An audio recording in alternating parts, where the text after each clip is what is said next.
Okay, so we are here today on Reiki Radio with a beautiful special guest, Helen Liu. Thank you so much for being here. And Helen has an energy healing practice and school called The Healing Place, and she is located in Massachusetts. So thank you, first of all, and welcome to the show. Thank you, Yolanda. I'm so happy to be invited. Yes, it's so wonderful to have you here. And I have to say, before we even start, I am excited for everyone to see just how beautiful your personality is. I mean, speaking with you before the show, it's like, man, she has such an amazing personality. You really do. I really believe you and I have known each other from another life. All we are doing is just picking up where we left off. Because once you make a connection with someone that you feel so comfortable with, and it all began with hello. That's all it took was hello. And you just go into conversation. And I just love those types of relationships. And it's meeting up again. It's like, What took you so long, Yolanda, to come back into my life this time around? I know, perfect timing, right? And one of the things that's beautiful about your practice, and I'm excited to learn more about as well, there's a few things about you. So one, I would love to hear your story, if you could share with everyone how you got into energy work. And Helen does Reiki, but also reflexology. And she also wrote a book all about the chakras, which we'll get into a bit later. Mm-hmm. But how did this all start for you? Well, years ago, I have two grown men children. I'm very blessed. They're in their 30s. Oh my gosh, just the thought of saying 30s always does that to me. And unfortunately, one of my children, when they were little, was very, very sick. And what we had to do to get him well was to succumb to traditional medicine, which means medication. Luckily, we didn't have to do surgery. And it was a whole array of what I call trial and error and trial. Is that how you call it? Those odd expressions. And we had to try one medication after another to see what worked. Unfortunately, the medication made him feel worse. So he went from a physical issue at the age of 9, and then at the age of 14 became an emotional issue. And again, everything was all about what medication to take for that time period. Eventually, the medication made him sick, more sick than he started. And back then, I used to do a lot of praying. Well, I still do a lot of praying, but back then was big time praying, almost 24/7, trying to find ways to help him. And God really answered my prayers by sending me the right people. It started off back in 2004, my Reiki practitioner. Well, she's really my teacher. And I just happened to meet her through a coincidence.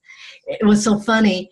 How I met her was, I was at a friend's home and I started to thumb through a book called How Psychic Are You? And as I was reading the book, I said, oh my God, this is me. And I went home on that Sunday and I called a New Age shop 2 towns over and then asked if anybody was offering psychic classes. And the woman said, yeah, the woman across the street, I think she's starting a brand new class tomorrow. And I said, well, you know what? This is a sign. And back then I didn't really know what signs were, but this is a sign. I picked up the phone and luckily Lisa, my teacher, answered the phone. And she said, yeah, come. Class starts tomorrow. From the time I saw that book to the time I entered my first class was less than 24 hours. Wow. And I'm sitting there going, oh my gosh, this is like a little bit strange. It's very new agey, but I sat and I listened and everything made sense. And I continued going to classes and Lisa said, Helen, do you want to learn how to do Reiki? And the first thing I said, what is Reiki? And she says, laying of the hot hands, healing, help your son. That's all I needed to hear was help your son. And I went to a Reiki share. I had 3 people working on me. And after that session, I thought I was high from life, really, high on energy. And I just remember saying to the teacher, where do I sign up? That's it. And then from there, I became attuned to Reiki 1, and I was practicing on anyone with my heart hands, on anyone that's willing to try a Reiki session. And the woman who gave me the book, How Psychic Are You, was one of my people that I practice on. And she brought a book on reflexology.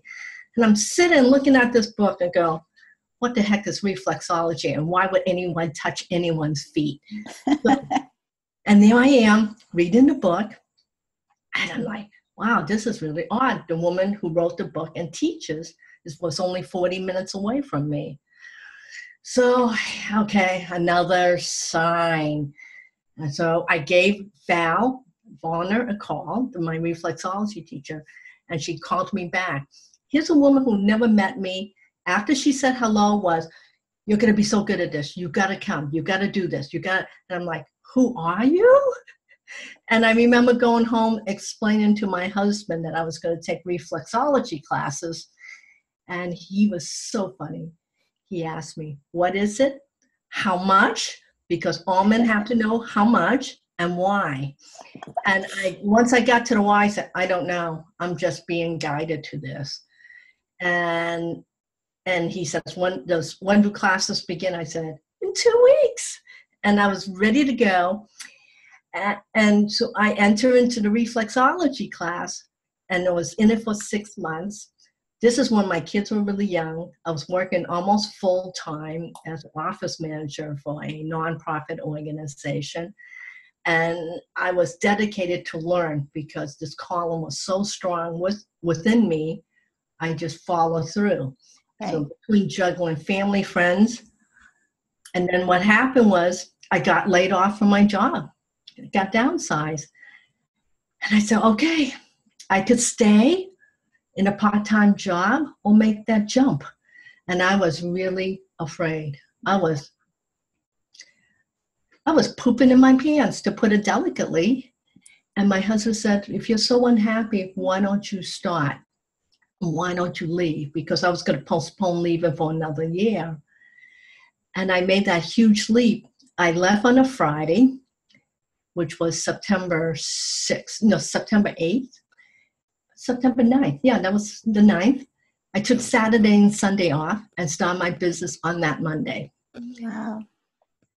By a leap of faith and courage, I decided to do it. And it was really hard work. And then the following month after I started my business, my Reiki teacher came to me and said, Helen, I'm starting an energy medicine school and you're going to be so good at this. And I'm sitting there going, why do people keep saying the same thing to me? So I go home again that day. Husband, this is what I call my husband. Husband, I'm going to go to energy medicine school. He says, what is it? How much? And this time he says, you realize you just started a business last month. And I said, yes, yes, and yes. Another sign. And literally in that following month, I started energy school, just started my business. My kids were small, and I'm juggling all of these things. But there's something in me that I can hear God saying, all right, Helen, I'll be here to help you every step of the way. I will give you courage where you feel like you're in your darkness. Oh, let me share with you, Yolanda. I know I'm talking a lot. I remember in one of my meditation when I was so afraid, because at the time when I started in 2006, no one knew what reflexology, Reiki, or chakra balance and healing modalities were. That was such a foreign language. And I remember praying and sitting talking to God. And I remember God gave me a lantern. He says, Helen, this lantern that I'm going to give you will only illuminate the path, only 2 steps ahead of you to keep you from being fearful. You keep holding on to that lantern. Whenever you get afraid, get that lantern and just hold it and keep walking. You may not know where you're walking to, but this lantern will illuminate your footsteps, so you don't need to be afraid. I will be here to help you. Oh, thank you. I mean, it's such a beautiful story. And what's jumping out even about what you're saying is listening to how everything unfolded for you, how you were guided, but more importantly, how you had that ability, I guess you would say, to trust, to really trust, even though you were going into the unknown that was so different than, you know, your life as it was before. And a lot of people struggle with that in this, because they do start to see the signs and the synchronicities, but they're afraid to, you know, trust and go forward. So how do you have suggestions for people with that? Or like, what was it in you that really kind of propelled you forward to say, like, okay, I'm going to do this? Well, I knew from what all the signs have taught me, I knew my awakening process has begun. I truly believe when anybody starts to awakening process, you know you're going through it, because everything in your life no longer satisfies you. You're questioning everything. In fact, this is a class that I started to write yesterday. Literally, your skin starts to itch, and everyone starts to irritate you, even Yes. your people in your life. I mean, I love everyone in my family, but it get come to the point where those relationships no longer serve you, and everything around you just irritates the heck out of you. So, see, this is what the problem, I think, what most people do. They rather stay with what they know, no matter how bad it is. They rather stay in that situation instead of grow. What people don't understand is, like, for example, I could have stayed in my job for another year, but I had to have somebody give me permission to live. See, that's really key. Instead of giving myself permission to live, I had to hear it from my husband. And from the moment he gave me permission, literally, I was on that computer. I won't tell you what I really want to say in that termination letter, but I made it short and sweet. Because too many of us are so afraid of giving ourselves permission to live. So we rather suffer, because this is so well known. So depending on how uncomfortable you are, that's when everyone makes a change. So if you're itching, and then you start to look at what I consider your own integrity. Is this in alignment of what you want to do? And everyone, it's like, it's like everyone knows when it's time to go. But do you have the courage to take the step? The step doesn't have to be huge. All it has to be is just a tiny little step, because that one tiny change will create a domino effect.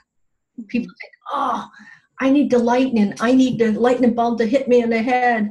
You know what? You don't need that. Tiny change. That's all it takes, is one tiny change. And then all of a sudden the cycle breaks, and God says, you're in. Let's go. You're in. Okay. I wanted to ask you about that too, because I mean, and what you're saying resonates so much. And it's something that, you know, I see time and time again with people, you know, once they finally make that decision and decide, I'm too uncomfortable to remain in the same space. It's like everything cracks open. And so with myself and a lot of people I've seen as well, when we first come into this, it's so interesting and exciting what you start to learn about yourself and energy and what it means to be non-physical and physical at the same time. But then there's that healing component. So I wanted to ask you about that. Can you share with people from your experience, even what the healing process is, like what it looks like, and is it all sunshine and rainbows? What would you say or share with people about what your process was? Well, I could talk about it in a polite way, but I'm not necessarily working with clients. I'm very, very goal orientated, and I don't mind doing some fluff. Yolanda already learned quickly. I don't have much fluff with in my personality because I'm very results orientated. That's the bottom line. So when people start to begin the awakening process, I tell them right off the bat, chances are going to be very good. You're going to feel terrible. You're going to feel horrible. I will use other words, but Landa she'll start to delete and cut out those words that I need to do. But you're going to feel like crap. Simple as that. And why? Why do people feel like that? Because that is the program that's running your system right now. And that's all your body knows. It's really a one-dimensional process because even though we have so many facets in us, but we all have a default program. And that default program is going to override anything that's new to you, especially when it starts to challenge who you are. And every step is going to be painful. You're going to wish, why did I do this? Because now, not only do I physically don't feel well, emotionally, my stomach is upset. No one is happy with me. But this is, as you would describe, as the crack open process. You got to walk through your dirt. Simple as that. Because if you don't succeed on this level, let's say the universe helps you to elevate, how are you going to be able to sustain your energy at your next high vibration? If you don't have those skill set now, you will not be able to maintain it once you take 3 steps ahead. And then all of a sudden you go, oh my gosh, I've slid back 6 steps. Well, if you slip back 6 steps, get up and start again. It does not mean you have to stay there. Get up. I mean, I think about the last 12 years, how many times I want to call it a day. I don't think we talked about this. I probably have wanted to close up shop at least 6 times. And the person who would not let me close my shop was my husband. He says, you know what? Everything is about the journey. You're too busy looking at the end results. I thought, dear, I'm all about the end results. He said, no, it's about the journey. Can you do it blindly and just stick with it? So I'm thinking, how did he get to be so smart? I must have taught him something that I wasn't even aware of. Or worse, he's echo my own words. I said, I might have to keep him for another 50 years. Oh my gosh, another 50 years. Yeah, so what you say, it's so true. I tell people the same. I mean, there were many times in this where especially in the beginning, where, you catch yourself just crying. Like, what all am I doing? Yeah, what is happening? Oh my God, what did I sign up for? But on the other side of it and how it changes you, I wouldn't go back and change a thing, because you learn so much through those uncomfortable parts of the process. I mean, things that you just couldn't have had those realizations otherwise. Yeah, and that's very true.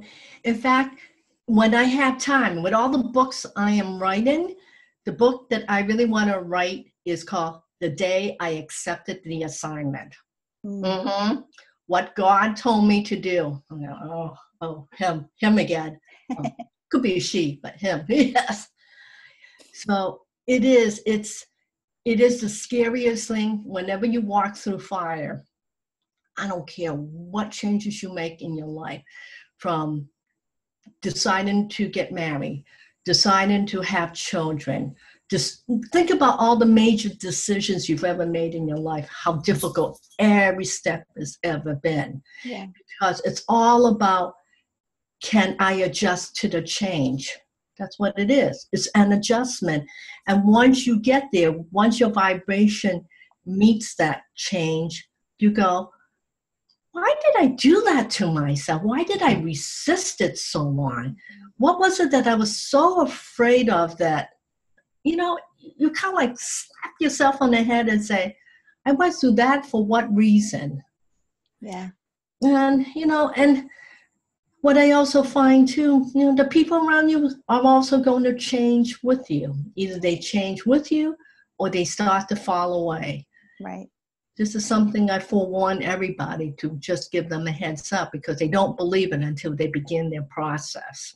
Well, you know what you're saying, it's a good segue into also, I would like to ask you about, because I was reading your bio and your book, and I would love for you to share with everyone your point of view about healing, because a lot of times when people come into the role of wanting to be a healer or facilitating, holding that space for other people, there's this idea that like we're the ones responsible to fix someone else.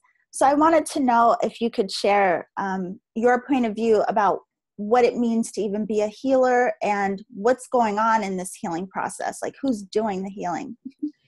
I just think it's so odd.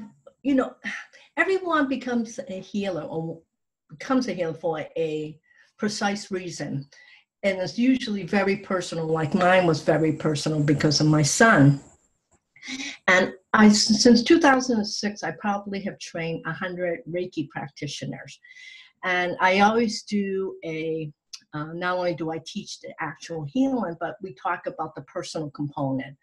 Like, for example, my energy medicine, even though we talk about energetically healing people, but a lot of it is self-process work.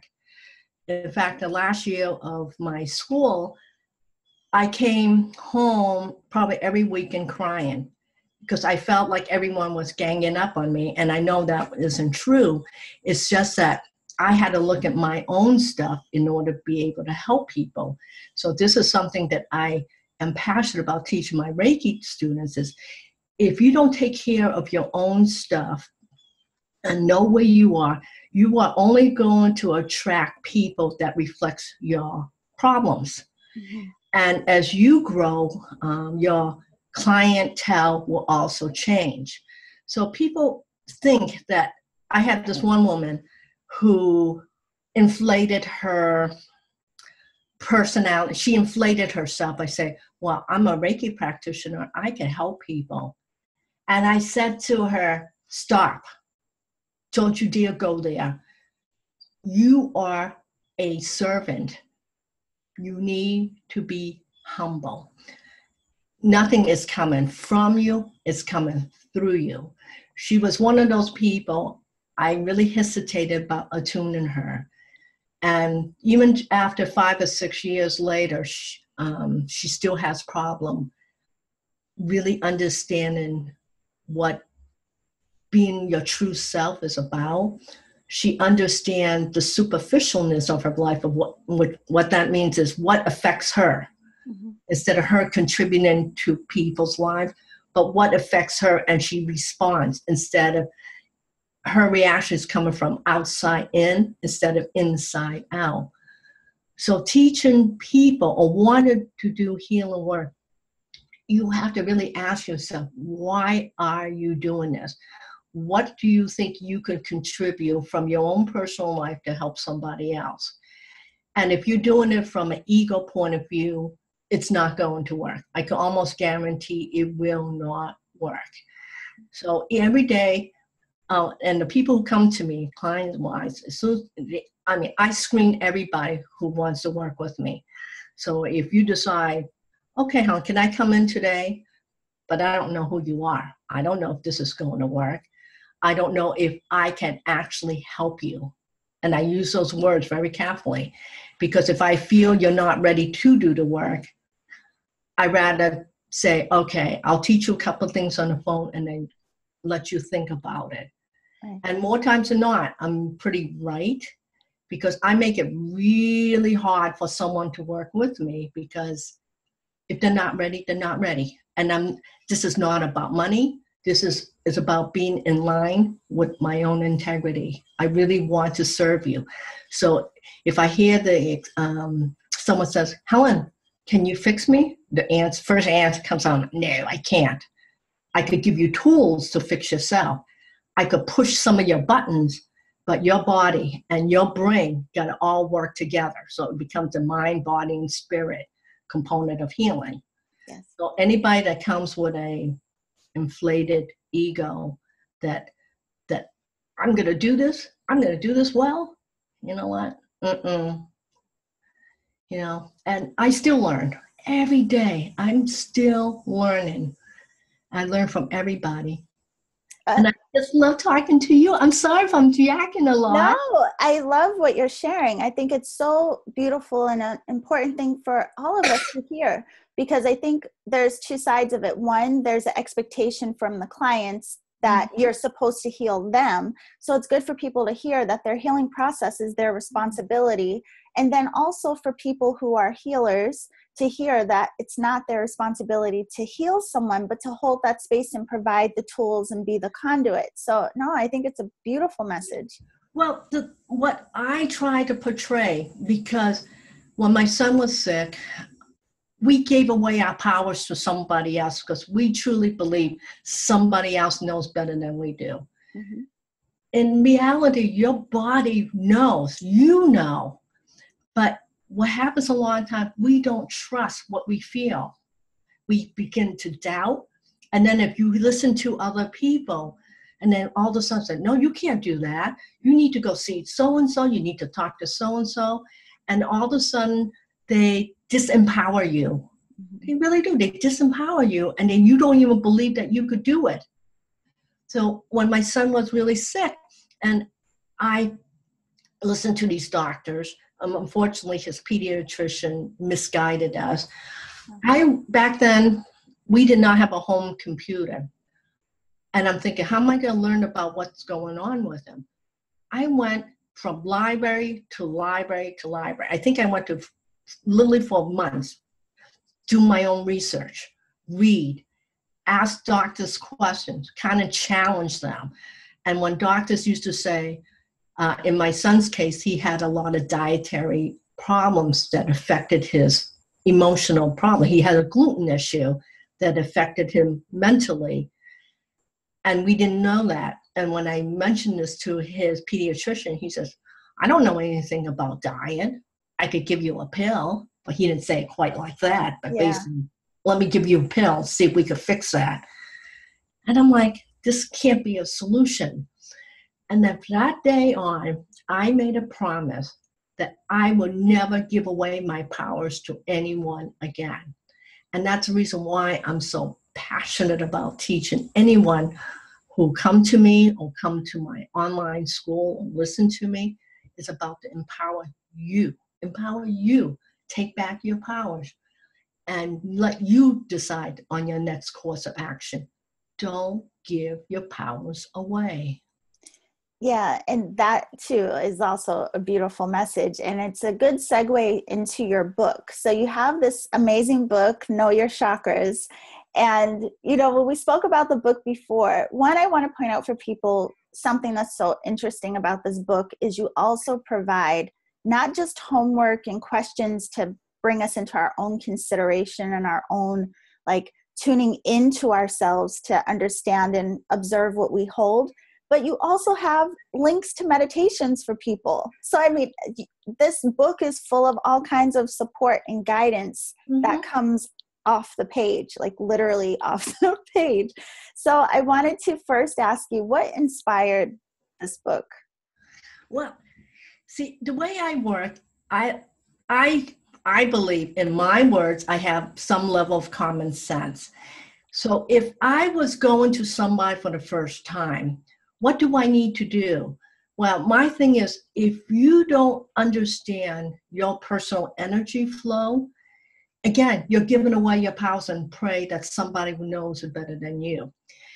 So the way I write is, I write the way I want to learn. I ask a lot of questions. Sometimes I'm a big pain in the rear end, but that's my personality because I want to know, because people are too afraid to ask questions because they're embarrassed. So I wrote this book on grounds of what you may be embarrassed to ask, or worse, you don't know what to ask.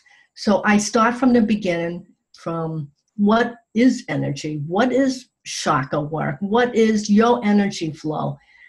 Why does it become imbalanced? How can you empower yourself? How not to give away your powers to others? And most importantly, how to build your inner strength. That's what it is. It's build your inner strength. So when someone says something to you, do something to you, your world doesn't fall apart. You know, and here's my best advice that I gave to someone one time. And I hope you don't mind I share. I have a neighbor who asked me one time, Helen, how do you manage to do all that you do? And I said, do you really want to know the truth? And she said, yes. I said, I never asked for anybody's opinion what to do next. She looked at me and go, why? And I said, because I have no interest to hear why you won't do it. I don't even ask my husband, because a couple of times we got into a discussion, he would say, but I never did that. And I would say, dear, if I had an extra 25 years like you did, because I started my business really late in life, and he started his in his 30s, I started mine in my 50s. And I said, I don't have time. And if I listened to everybody, I wouldn't do it. I'd be too afraid, because I'd be afraid of making a mistake. And people don't understand mistakes are really learning tools. So you fall down one day. Well, get up. Yeah. Get up and start again. You know, who's judging you? Well, mostly yourself, because all the things that you've been taught in life has taught you when you look stupid, when you have failed, and people belittle you. And I always thought, and I tell people, do you believe everything that you think? Or is that something you have made up? So just, when I say, think about that. Who's stopping you, really? Well, it reminds me of one of the things you said when we spoke, and what I loved about you, because you have a YouTube channel as well, which we'll put the links to your YouTube channel so people can watch your videos. But you have this direct approach, like no nonsense, just give you the truth, just hit you with it. But you also are funny. I mean, anyone listening now could see that you have a beautiful sense of humor. But you had this approach of, you said, like, you know, I want to know with people, what's your action plan? What do you want? And then get out of your way. And I was like, yeah. Get out of your way, because you're the only one who stops you. And what are the things that usually stop you? Yolanda, you know, most, especially women, I hate to say this, women, but I can't do this. This is going to take money. This is going to take time. This is going to take going back to school. And then I always come back and ask, where do you fit into your own life? Do you count? Please don't put yourself at the bottom of your list, because if you're on the bottom of the list, nobody's looking down at it. That is a good message. I mean, that's even a really powerful question of, where do you fit into your own life? I mean, yeah. And so what happens if you become brassy? Well, I was going to say something else, but you might end up cutting that out. But finding the courage, challenge yourself, do something different. You know, yesterday I got into a little fight with the guy, a building manager at my office. And I knew it was coming because I could feel it, because they're doing some renovations. And he says, Helen, are you complaining? Because I'm one of those people, if I notice something, listen, the toilet's overrunning, this and this and this. So anyways, he says to me, he was trying to bully me, energetically bully me. He says, we're fixing the bathrooms just for you, Helen. And I'm looking at him. I won't tell you what I was thinking of. And I said, oh, he's challenging my energy. He listens to me. I'm only 5'2". He's probably 6 feet something. And I said to him, if you're really doing the bathrooms for me, you should have done this 6 years ago when I asked you. So don't come with me this late and tell me. So you know what? He didn't have a comeback answer. Because he was trying to energetically bully me by making me feel guilty. Yeah. That is unacceptable. Sorry, bud. And I was standing on my tiptoes in my sneakers when I was saying this to him. Wait, I love that you bring that up too, because a friend of mine and I, we just did a recording yesterday about people who are empaths. And I think this, what you're saying, is also very important for people to know how to take responsibility for their own energy and how to manage it. Because a lot of people are bullied and intimidated energetically and just cower in, but don't know that they have the option of managing that and how to, deal with that. So then again, it reminds me of going back to the chakras in a way. So from your point of view, what is it that we can really learn through accessing our chakra energy? What can we learn about building our confidence and not allowing ourselves to be manipulated by other people? Well, I truly believe once you understand who you are, I think what scares a lot of people is how powerful you really are. Mm-hmm. And all of a sudden, the things that you will no longer accept, okay? This is a spouse, it could be your family, friends. Here's a great story. I have this one buddy who I love, and we see each other for the last, I would say, 30 years. And we don't see each other very much now because our children are grown, and so we're all in a different set in our lives. And we were out, and we catch up, and she said to me, she's telling me, oh, I'm gonna quit smoking. I said, that's good. You've been talking about quitting smoking now for 20 years. You would think I punched her in the face with that sentence. Huh. She went on and said, and I said, this, and then she thought I attacked her. I said, no, this is not an attack. In fact, I had no intention. I'm just reiterating what you just said. And then she says, it sounded like an attack to me. And then I said to her, you know what? First of all, that wasn't my intention. And I'm not responsible for the way you heard it.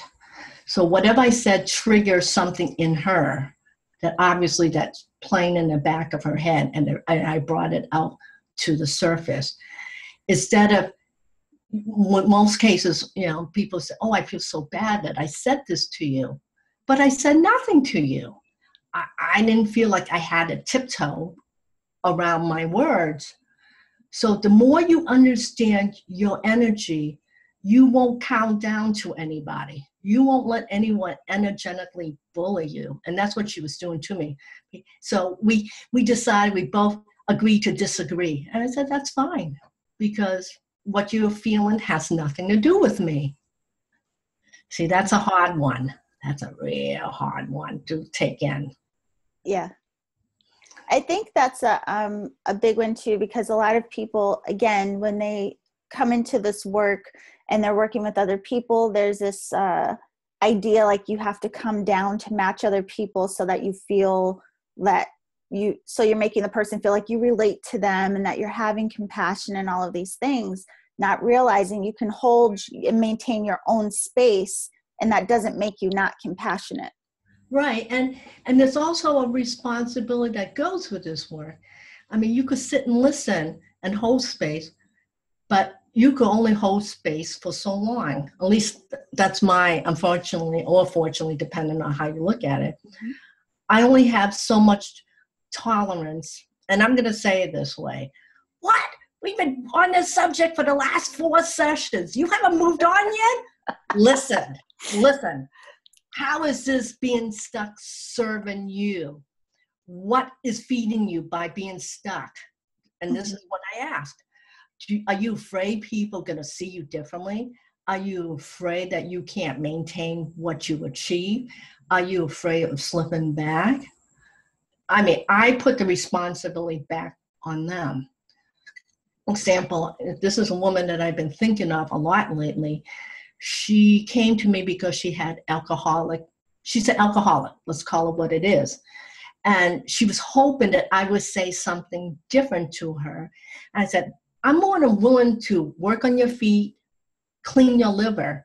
But if you're going to continuously resort to your bad habits, I really want you to think twice. Why are you doing this?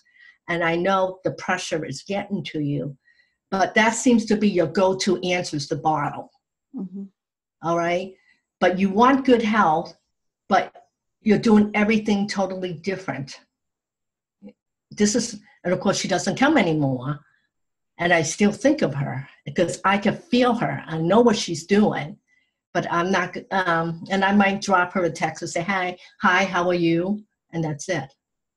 Just to remind her that I'm here. Yeah. And I think that that reminds me of too, the importance of not having to be so agreeable. Because a lot of times too, in the space of like healing, people want to be agreeable or not upset anyone, or, think you can only say what they want to hear, but that's not supporting a person through their process. But also knowing that sometimes, even if people go away because they're uncomfortable with what came up, it doesn't mean that something isn't still working for them in their process wherever they are. And that's true. I have somebody who comes to see me once every 10 years. Once every 10 years. So the 12 years I've been in practice, I've only seen her twice. And the tidbit that I taught her, it took her 10 years to process. Mm-hmm. And because everyone processes at such a different rate, speed. Yeah. So I move very quickly, but not very few people can move on my level. And I'm okay with it. But it took me 46 years to do this awakening process. I am very respectful of where everybody is because, what's right for me may not be right for you. I respect that. I usually have people come for a little while and they drop away. They might come back and they might not. Maybe that's all they're meant to learn in this lifetime. I don't know. So the way I work with people, I give them tools. Like the day you don't come back, you'll have a bag full of tools that you could use on your own. Right. I'm a great believer in that because again, I could work on your feet, but to me, that's not good enough. You need to understand the energetic information, why this is happening. And then you could resort to, I'm in that cycle again, versus I'm a victim. Well, you know what? You're the only one that could choose to be a victim. It's up to you to recognize it. And what are you willing to do to get out of the victim cycle? Well, one of the things too, that goes with something you mentioned in the book was the beauty of energy work and all of this work is it helps to bring the body back into a state of what it was prior to whatever the disharmony was. Mm-hmm. And so again, like say someone isn't necessarily a Reiki practitioner, whether they are or not, just understanding our own energy, our energetic flow, the impact of energy, all of these things, the way it's laid out in the book, although you give a lot of information to like clarify, to give understanding, but then there's also, again, that component of the self work. Mm-hmm. So I wanted to ask you about that because you even mentioned that in the conversation that we had before. You called it self-process work. So what does that mean? And why do you think that's such an important thing for people to know about? Well, so many people, I believe, including me, live very robotically. We basically know what we're going to do every day. And for certain people, you might even know what you're going to do from hour to hour. And there's a lot of people, I didn't realize, schedule eaters. So they know what their menu is just from week to week and say, wow, there's no deviation in your life. And it's so systematic that you lose connection with yourself because you know what to expect. You don't have to think. You don't even have to respond. So what happens a lot of time when something unexpected comes up, you're thrown for a loop. You become, oh my God, what am I going to do? I don't know what to do. I don't have the skill set. And what happens a lot of time, people go into panic. They're looking for somebody to help them and they can't think on their feet. And I said, but everyone can. It's just that people are so insecure and they lack the confidence. And so self-process work is really asking yourself. That's why I do so much homework in the book. It is to get you to ask questions. Where are you right this minute? And again, there's no wrong answers. It's basically to help you to understand what's your foundation. And then from there, once you understand your foundation, you know how to grow.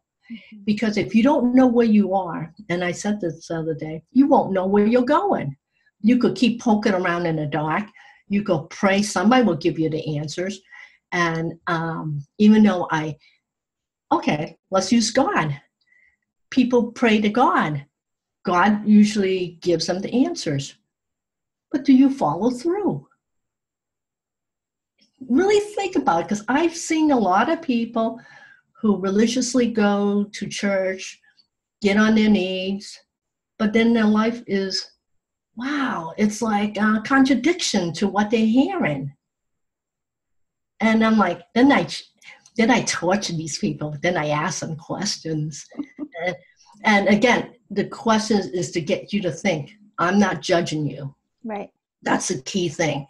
As I said to my buddy who was the smoking, and I said to her just before, I forgot to end with that, is, you know what?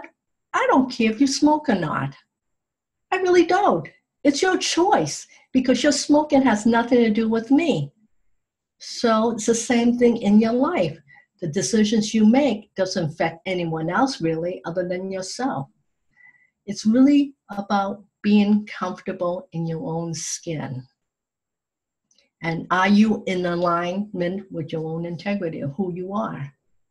Because so many of us play a role, and we're too afraid to show people who we are, because you're afraid of being lonely, you're afraid you have no friends, whatever the fears may be. Right. Yeah. And one of the beautiful things with this too, when we spoke before and we're talking about all of this, and it's so beautiful, I have to say, I get really excited when I meet people like you that are so passionate and committed to share information, to empower mm-hmm. people, to like say, like, here's, everything I've learned, now take it and do what you will with it. I mean, spin it to fit your life. Fit you. Right. And so one of the things you said is, don't use me as your addiction, learn to self-heal. And I was like, oh, yes, yes.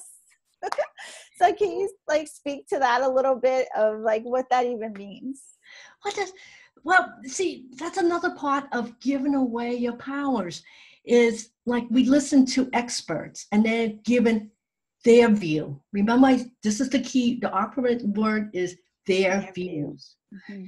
And a lot of times people say, well, so-and-so said this, so-and-so. I said, but what do you think about those words? How do those words fit into your life? And I end the book. Once you read the whole book and you absorb all the words, I congratulate you and say, now you have the skills of an apprentice energy healer. Apprentice. You're not an expert.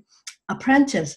Now you need to go and practice these skills every single day. So the more you learn, make it yours. Like, for example, I didn't tell you, I'm also in the process of writing a cookbook. And because I love to cook, we love to eat. I like to cook more than I like to eat. And I always tell people, take these recipes, change it, make it your recipes. You don't have to follow my recipe, life recipe exactly, because you got to fit in with you.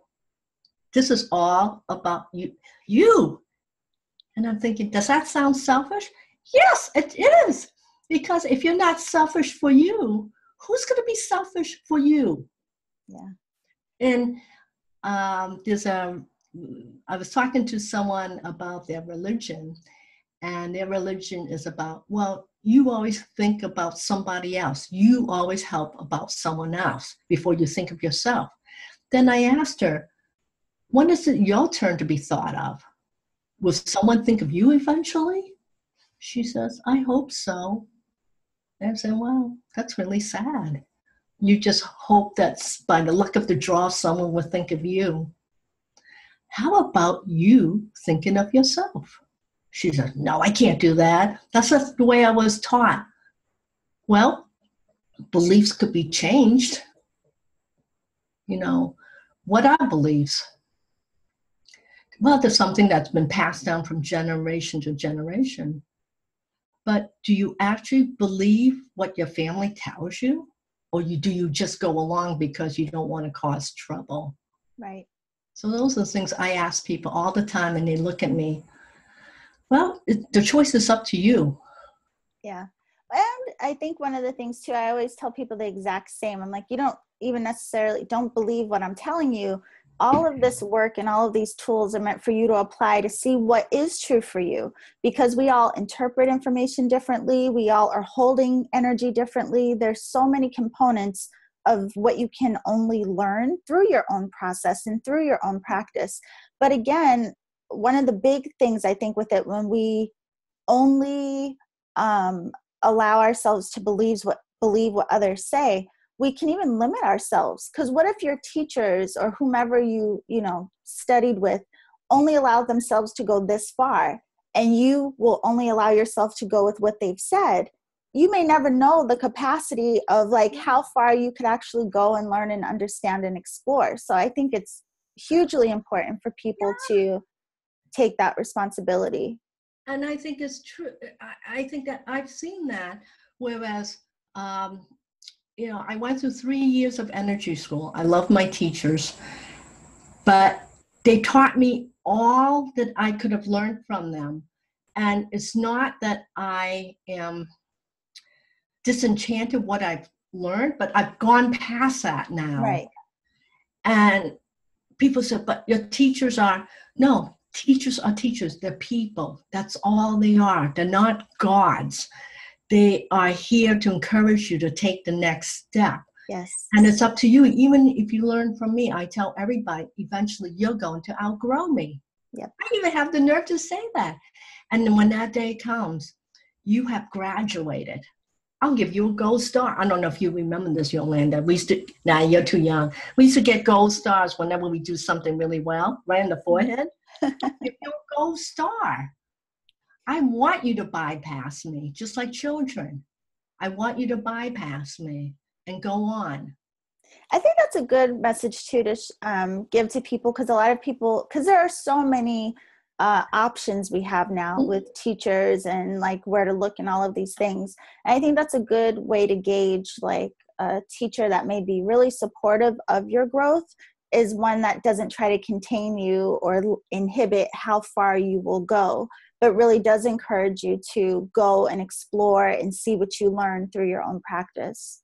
Yeah, and I think that's true. And not only that, I have been so passionate about teachers, but all of a sudden one day they no longer resonate with me. What they're saying is like, oh, okay, that passion is gone. Mm-hmm.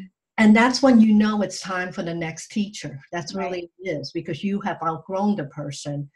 And if someone tells you they are the end all to your life, that's when you need to walk away. Right. I don't believe in that. Yeah. And you can learn from anywhere, from anyone. I even have clients that are like 3-4 years old, and I learn from them when they come. I just think it's a lot of fun. Just don't allow your ego get in the way and tell you, no, I have to have the best of this. I need to have this. That's all a fallacy. There's no such thing. No. You can learn from anything and everywhere. And the more you're open to this knowledge, that's how you grow. And then you go, okay, I could do this.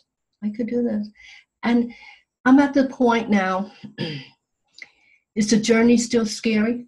Yes, it is. Mm-hmm. Because I'm still doing new things. I'm being challenged, new things. I'm taking this information now globally. I'm still, how can I say this politely? Let me put it this way. I never run out of toilet paper, okay? All right? I never run out of toilet paper, because someone asked me, will she ever stop being afraid? And I said, no, and never run out of toilet paper. You just keep going. And the only difference between me and somebody else who's just beginning, the rewards are great. They really are. If you get out of your way, the rewards are absolutely tremendous. And that's why you do what you do, hon. You're sharing your knowledge and you're touching a lot of lives, even through your work, in-person work, and also here you are sharing it on podcasts. You're sharing we are building lighthouses. Yes. Yes, lighthouses. And the more lighthouses we could build, we could touch more people. Mm-hmm. And that is what I think is so encouraging and so inspiring to me to see again, and why I'm so glad you're here, because you do have a beautiful way of sharing this information and these teachings. And I love that so much about you and watching your videos again, because you are no fluff. Like, again, like you have this very unique approach, but you blend it in with like so much like love and humor that I think it will really help people to hear and understand and not judge themselves and just be willing and open to go like, okay, I can do this. I can do this. And let me decide on my one tiny thing that I want to make a change today. Mm-hmm. Even if you change the food you eat, let's say instead of walking in the same direction, go the other way. That's how simple this is. Even admit you want to make a change. That's a step already. Yeah. That's how powerful these little tiny desires are. Yeah. I'm glad you say that too, because a lot of people get hard on themselves if they feel like they're not doing enough and not realizing the impact of just, like you said at the beginning, giving yourself permission or finally making the decision. Like, that's huge. Well, that's one of the things I had to learn when I was in energy medicine school. What is enough? Mm-hmm. You're the only one who could determine what is enough. Nobody else cares, to be honest with you, unless it impacts them. Let's say if you have small children and they want to be fed, little things like that. You're the only one that could define what is enough. And I have that problem because I'm so creative and I could do so much. And this is the first time in my life I don't have anyone standing over me and say, "No, Helen, you can't do that. No, Helen, we can't." And I go, "Why not? It's so simple." And I finally realized a lot of times when people say that, they're just not energetically ready to do and make a change because they're afraid. And here I am going, "Okay, let's go. We'll get the tools. We'll get the people. We can make this happen by next week, preferably at the end of this week." And they go, "Really?" Mm-hmm. It's called getting out of your way. Yes. Yes. And that is like one of your big messages. And again, it's like something you said when we first spoke. And so I do want to say again, like, I'm so thankful that we've made this connection, that you came to share your message with everyone. And I do recommend people check out your book, especially people who are either interested in chakras, but just wanting to understand their energy, period. Even if chakras aren't on your radar and you just want to understand you. It's a great book. It's simple. And the feedback can I put up my book to show you? Yes, please. Well, the feedback I've gotten from doctors who have read it, they said, "Helen, it's so simple. It's no foo-foo. It's not new agey. It's down to earth. And you either laugh or you cry or you do both at the same time. But that's good. That means your energy is moving." So can you see? Yes. So this is my book, Know Your Chakras. And you could get this on Amazon. And what I'm planning to do right now, all my marketing is word of mouth. But eventually, once I cover all the expenses of writing this book, I want to start donating money to causes. So I was talking to my team member about we're going to develop some kind of lunch program for children or food program, because I'm into food. Something about Chinese and food seems to go hand in hand. But by just understanding who you are, and again, it's not to make a judgment, you're going to learn so much about yourself. You'll be amazed. And the changes that you'll make will be incredible. Yeah. So just again, so people know, you can find her book, Know Your Chakras, on Amazon, and it's by Helen Liu. And Helen, then, you got to put the chin in. He says, oh, Helen, chin like what's on your face? And yeah. okay. And then you have a couple of websites actually. So which one is the best? If people want to learn more about you and your work, where should they look? Let's start with, I'm going to focus on the global platform. You can go to healingplaceenergyschool.com. I mean, there's so many. I have the videos. I keep myself so busy that I'm sometimes like, wow, how do I do that? But I don't think about it at this point because I just love to create. Yeah. So the healing place, and well, not the, just healingplaceenergyschool.com. And then from there, there's links though. People can access your videos because I mean, Yes. they're so much fun. Like your Oh, YouTube wow. channel is amazing. You know, one day I want to make a video and do like a stand-up Mm-hmm. and really make people laugh. So this way it could really drive the energy in them. Oh, I got things I could say. I got materials up in my head. If you get me going, that's it. I'm on a roll. Yeah. Well, I would actually love to have another conversation with you because there are so many different angles of like what you Yeah, share. definitely. And even like one thing I really would love to have you come back on and talk about are energy healers and their relationship to money. So I'll tell That's a people, good one. yeah, to stay tuned for that one because Helen has some beautiful insights and Oh my points of God. view around that. I would Yeah. love to do it. And if people don't realize, yeah, let's talk about abundance and how we could attract abundance and why. Why do we sign on the lines that we're not worthy? I am so worthy that it's not even funny. Yes. Now that is a beautiful message. I love that. And so on that note, I do want to thank you again, Helen, for coming on here today. And like we've just said, you will be back on the show. But if you have any questions or feedback or just want to share what came up for you around the show, please feel free. You can reach Helen through her website, and I will also put links in the show description so that it will be easy for you to make connections with her. So thank you for being here. Thank you. And I'm looking forward to the next time. Oh my gosh, I'm going to have such fun talking about that subject. Be well, honey. And You I'll talk to too. you soon. Okay.